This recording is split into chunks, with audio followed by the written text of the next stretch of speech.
அவர்களுக்கும் ஆசிரியர்கள், அவர்களுக்கும் பெற்றோர்கள், அவர்களுக்கும் மற்றும் மாணவ செல்வம் அவர்களுக்கும் என் அன்பான வணக்கத்தை தெரிவித்துக் கொள்கிறேன்.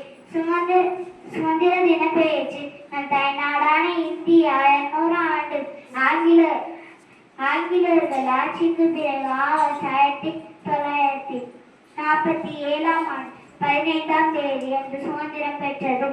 மற்ற பண்டிகைகள் போலின்றி இந்தியாவின் அனைத்து மாநிலங்களும் யூனியன் பிரதேசங்களும் சுதந்திர தினம் நாடு முழுவதும் கொண்டாடப்பட்டது. இந்த நாளில் தேசிய விடுமுறை நாளாகும்.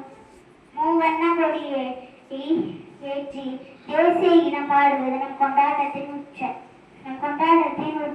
செங்கோட்டையிலிருந்து பிரதமர் இந்திய கொடியை ஏற்றுவதுடன் நம் தேசிய விழாவின் உச்சம். பெற்ற விடுதலையை பேணி காப்பது நம் அனைவரின் கடமையாகும். உயிரை கொடுத்தேனும் நமது நாட்டை காக்க வேண்டும்.